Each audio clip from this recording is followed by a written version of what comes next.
Modern cerrahinin anestezi olmadan neredeyse imkansız olacağını hepimiz biliyoruz.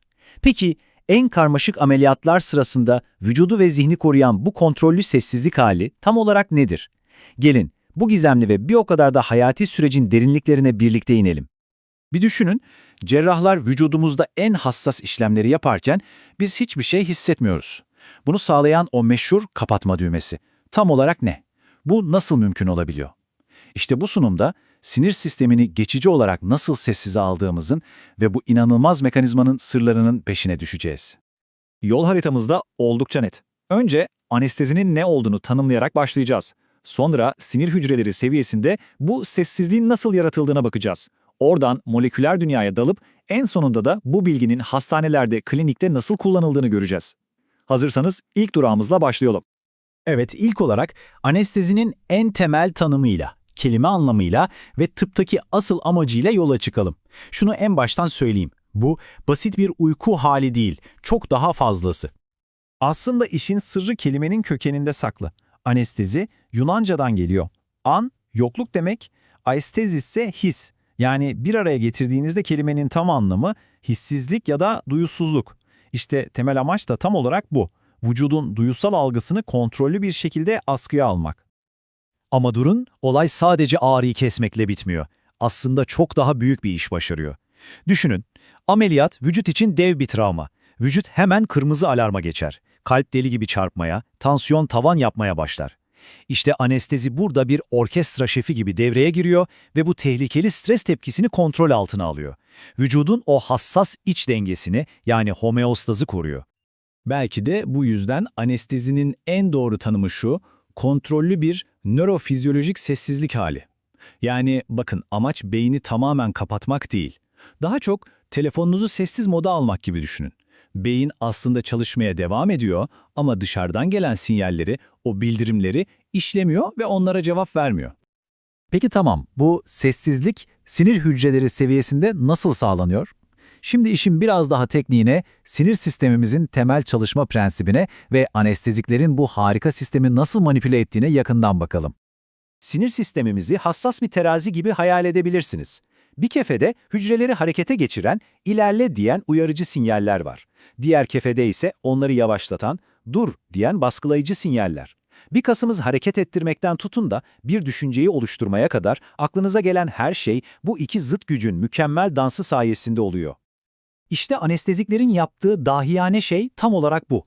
O hassas dengeye bilinçli olarak müdahale etmek. Teraziyi alıp dur diyen kefeye ciddi bir ağırlık koyuyorlar. Bunu nasıl mı yapıyorlar? Ya dur sinyallerini, yani fren sistemini aşırı güçlendiriyorlar ya da ilerle sinyallerini, yani gaz pedalını bloke ediyorlar. Sonuç her iki durumda da aynı.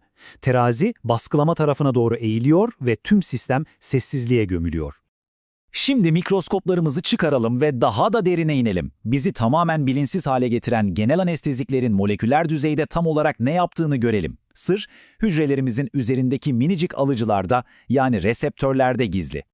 Genel anestezi öyle beynin her yerine rastgele etki etmiyor. Hayır, aksine nokta atışı yapan akıllı füzeler gibi çalışıyor. İki ana hedefi var. Birincisi, beynin uyanıklık merkezi, yani bizi bilinçli tutan retiküler aktivasyon sistemi. İkincisi de düşünce ve algıyı yöneten kortikal ağlar. İşte bu iki kilit merkez arasındaki iletişim kesildiği anda bilinç de geçici olarak perdesini indiriyor. Peki bu kilitlenme tam olarak nasıl gerçekleşiyor? Gelin 4 basit adımda görelim. 1. Anestezik molekülü, nöronun üzerindeki dur sinyalinin alıcısı olan GABA-A reseptörüne bir anahtarın kilide oturması gibi mükemmel bir şekilde bağlanıyor. 2. Bu bağlanma, hücrenin üzerinde negatif yüklü klor iyonlarının geçebileceği bir kapı açıyor. 3. Negatif klor iyonları hızla hücrenin içine hücum ediyor. Ve 4. Hücrenin içi o kadar negatif yükle doluyor ki adeta ağırlaşıyor ve artık dışarıdan gelen hiçbir ilerle sinyali onu ateşleyemiyor. Böylece nöron kilitlenmiş oluyor. Şimdi bu anlattığım moleküler kilitlenmenin aynı anda milyonlarca, hatta milyarlarca nöronda yaşandığını bir düşünün. Beyindeki bütün bilgi otoyolları, bütün iletişim hatları bir anda duruyor. İşte sonuç bu. Beyin o meşhur sessiz moda alınıyor. Bilgi akışı kesiliyor, bilinç kayboluyor.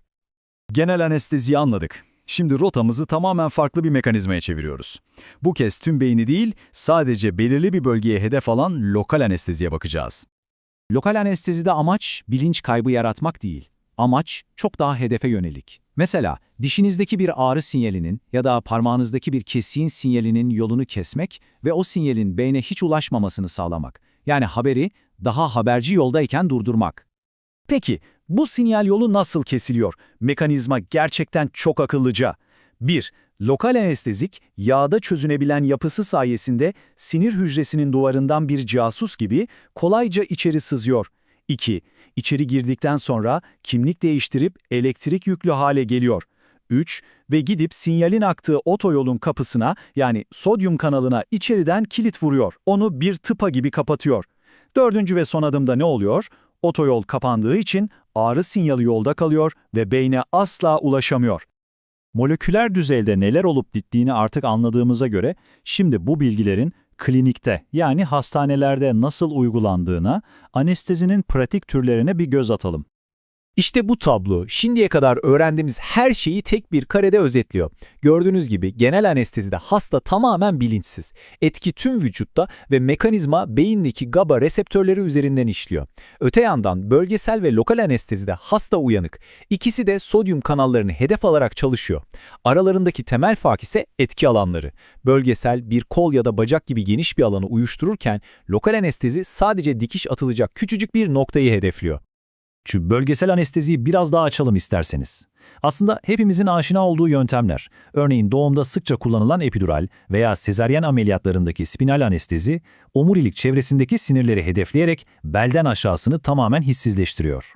Periferik sinir blokları ise daha da hassas. Diyelim sadece omzunuzdan ameliyat olacaksınız, o zaman sadece o bölgeye giden sinir ağı hedeflenerek tüm kolunuz uyuşturulabiliyor. Ama şunu asla unutmamak gerekiyor. Genel anestezi basit bir uykuya dalmak değildir. Bu, vücudun en temel fonksiyonlarının bile etkilendiği çok derin bir tıbbi durumdur. İşte tam da bu yüzden anestezi altındaki bir hasta operasyon boyunca bir an bile yalnız bırakılmaz. Kalp atışından, solunumuna, kan basıncından oksijen seviyesine kadar her yaşamsal belirti saniye saniye izlenir. Anesteziye dair yaptığımız bu yolculuk bizi en sonunda çok daha derin, felsefi bir soruya getiriyor. Eğer beyni tamamen kapatmadan sadece bu kadar hassas bir şekilde susturabiliyorsak, bu bize bilincin doğası hakkında ne anlatıyor olabilir? Belki de bilinç, basit bir açık ya da kapalı düğmesinden çok daha fazlasıdır.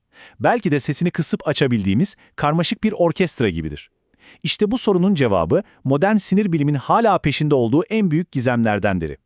Bu yolculukta bana eşlik ettiğiniz için teşekkürler.